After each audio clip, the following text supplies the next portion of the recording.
Hey, Shalom. I want to give all praise, honor, and glory to Yahweh Bashim Yahshua Bashim Rakah HaKodash. Double honors to the apostles and elders of Great Millstone who rule and teach well. Peace and blessing to your occupation of truth throughout the four winds. Okay, you can see the video's title, Only One Covenant. Okay, only one promise. All right. And when you understand the concept of Israel and who we are as a nation of people and why we've been placed and put in the situation that we're in, you'll understand that it's only one covenant because only one people really needs salvation. Okay, besides them being besides like us being the chosen people, it's people on this planet. If you look at them, they stand out and are set apart away from everyone else, you know, in everything that they do. They're looked down upon, they're talked about, but yet they excel like in everything. Okay, I mean everything they excel, and they're on a level of that everyone else wants to be. Okay, and that's only Negroes, Latinos, and Native Americans. Okay, and everything we do is set apart. You just see something special that can't be mimicked. You know what I'm saying? It was placed there, placed in their spirit, even being on the bottom. Okay, so this is Psalms 105 and 8. It says, "He hath remembered his covenant forever, the word which he commanded to 1,000 generations." Okay, it says, "Which covenant he made with Abraham, and his oath unto Isaac, and confirmed the same to Jacob." Now, how does this play out, and how is it important? Because notice, Abraham, which name means father of many nations. Okay, so we understand that a lot of nations came out of Abraham, but notice it only said he made the promise to Abraham that it was going to be into Isaac, okay, then to Jacob. All right, so it was a bloodline thing. Not all the bloodline, but the chosen. Notice, just Isaac, just Jacob. Now Jacob had 12 sons, okay, but in 10 it says, "And confirmed the same unto Jacob for a law," okay, "and to Israel for an everlasting covenant, saying unto thee, will I give the land of Canaan, the lot of your inheritance." Okay, so these people, this covenant and promise was passed down from generation to generation. It hasn't happened yet. Okay, now we're going to go into where it says confirmed to Jacob. So this is Genesis 49, where Jacob is actually, well, it's going to explain itself. This is Genesis 49, the one that says, "And Jacob called unto his sons and said, Gather yourselves together, that I may tell you that which shall befall you in the last days." That's the days we're in now. This is the very last, okay? But these things came to pass even more noticeably, okay? It says, "Gather yourselves together, and hear ye, sons of Jacob, and hearken unto Israel your father." Okay? Now, Judah, I just went over the rest because it's a point with Judah. It says, "Thou art he whom thy brethren shall praise." So that's why when you see today, who sets the standard for dressing? Judah. Who sets the standard? And it's like everything that a certain people do, the entire planet follows after. It could be things that's not even smiled upon, like sagging pants and saying like, "What's up, nigga?" You know what I'm saying? And the whole world ties themselves to that because the standard is set. It showed that it will be set by Judah. Okay? It says, thy hand shall be in the neck of thine enemies.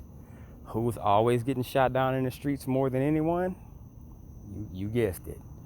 Judah, the Negro. You know?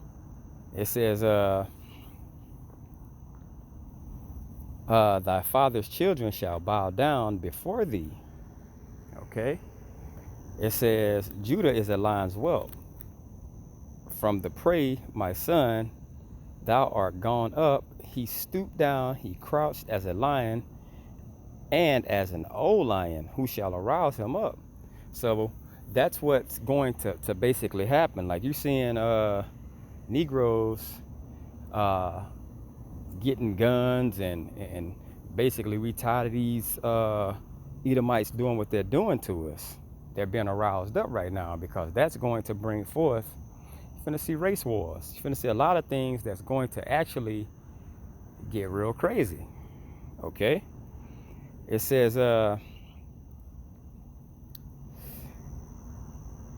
he crouched down as a lion, an old lion, who shall rouse him up?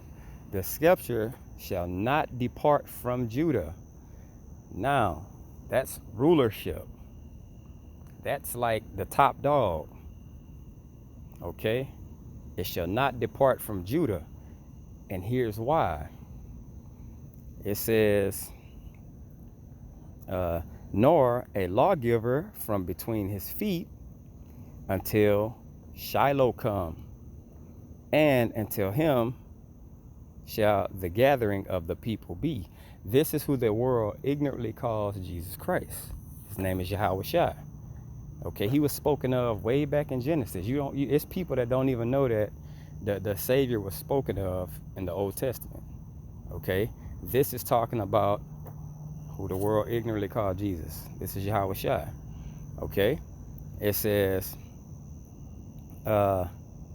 and unto him shall the gathering of the people be. Now, guess what? Israelites, what's happening with us?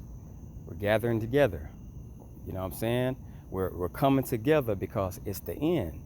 But Yahweh Shai had to come first. Okay? It says, binding his foal unto the vine, and his ass's colt unto the choice vine. He washed his garments in wine, and his clothes in the blood of grapes. So it's going to be some killing. Okay? There's going to be a lot of killing in the end from Yahweh Shai. Okay?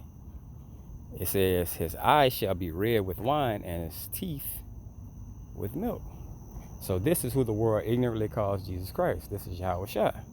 All right? Now this is showing things that were going to happen in the end. Okay? So this is Galatians 3:16. It says, now to Abraham and his seed were the promises made. Okay?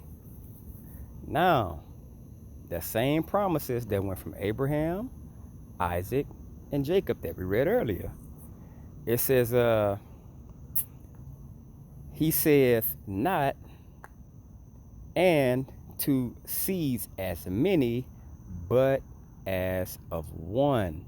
So of all Abraham's children, the promise went to one son.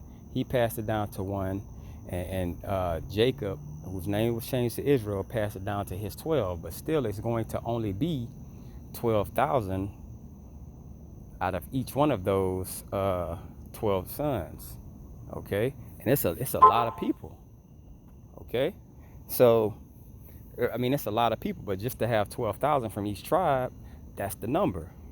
All right, but this started when Yahweh Shai came. Okay, That's why it says right here, it says, he said not and to seeds of many, but as of one, and to thy seed, which is Hamashiach. That's Yahushua. Okay, so when Yahushua came and he died, that was the thing, or the seed, that the thing that happened that basically planted a seed in his disciples, and they basically spread forth the gospel to the other the men that were called. Okay, this is John 11:50. It says, nor consider that. Now this is just an account of knowing that one nation would get salvation. It says, not considering that it is, nor consider that it is expedient for that one man, this is who they call Jesus, Yahushua, should die for the people, and that the whole nation, see, one nation, perish not. And how do I know it's one nation? Because look, and this spake he not of himself, but being high priest that year, he prophesied that Yahushua should die for that one nation, and not for that nation only. Okay, so that one nation, now it says, but that also he should gather together in one the children of the Most High that were scattered abroad. So now this is where the two sticks come in. You got the northern and the southern. Okay, so they come together and they make the nation of Israel. Okay, because the northern tribes, they went off, and you see them today. They're still part of the nation of Israel, but what are they caught up in? Even back then, in the Assyrian captivity, they're caught up in idol worship. And it was heavy. It was a heavy thing. Okay? So, when we understand that, that puts that together. Okay? This is verse 17. It says, and this I say, that the covenant that was confirmed before of the Most High in Hamashiach, the law which was 430 years after, cannot disannul. Okay, so it says that it should make the promise of none effect. Okay, so we look at the word disannul. It says to render void, deprive of force and authority. So it's saying that the law which was 430 years old cannot disannul it. Nothing can break that covenant. Okay, Israel always went off and broke the law. Okay, so the covenant wasn't tied to the law, because if it were, we wouldn't be in the covenant anymore. The promise wouldn't be to us if it was like you sign a contract, and in contracts you have stipulations. Like you'll look in the NBA, a guy signed a contract, and if he makes the All-Star team, he gets a bonus of $27 million. This is a different contract. This contract is promised. Okay, so nothing voids it, not even the law. Okay, this is verse 18. It says, for if the inheritance be of the law, it is no more of promise, but the Most High gave it to Abraham by promise, so it can't be broken. The disannulment can't happen because it wasn't a promise that included, if you break the law, the promise is broken. No, the Lord made it by promise, so it's going to take effect regardless. It says, wherefore then serveth the law. It was added because of transgressions. Okay, till the seed should come to whom the promise was made. So the promise was made to Abraham, Isaac, and Jacob. Jacob's name changed to Israel, had 12 sons. and 12,000 out of each one of those tribes. The law would basically, through Yahweh Shai, when he came, he set the standard on keeping the law, and that thing there, and that basically it writes like a promise. You know, it's sort of like a promise when you keep the law and you walk in the way of Yahweh Hashem Yahushua. That's what gets you salvation. Okay, it's more than just that, but that's a key thing. Okay, it says it was added because of transgressions, till the seed should come to whom the promise was made. Okay, the seed, Yahweh Shai planted that seed.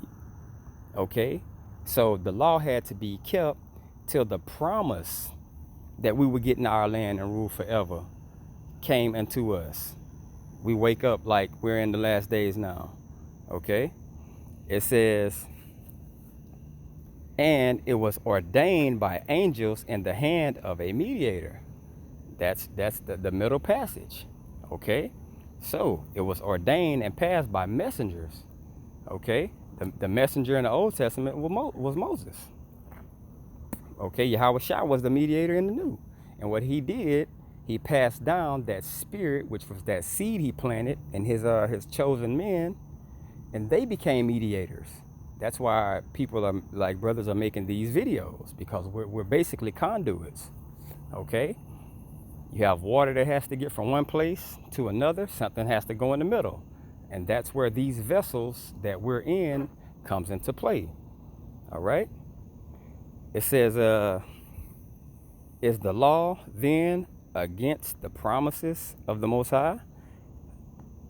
Most High forbid, they're not. For if there had been a law given which could have given life, verily righteousness should have been by the law. Okay, so we got to understand, we're not saved by the law. This promise was not by the law. Okay, the law is to keep us in line to where the promise can actually hold fast. Okay, if that's the case, then if the law really mattered, then you can have someone that's 2/3 just keep the law and they would get the promise also. Okay, but it doesn't work like that. All right, so we have to understand that it was only one covenant, and it was passed down through the seed, and that seed was the chosen of the nation of Israel. Okay, and that promise can't be broken, and no one can add themselves to that promise, because it was already set in stone who it was going to. Okay, hope this is edifying. I want to give all praise, honor, and glory to Yahweh Hashem Yahushua. Double honors to the apostles and elders of Great Millstone. Peace and blessings to you. I can push this truth throughout the four winds. Shalom.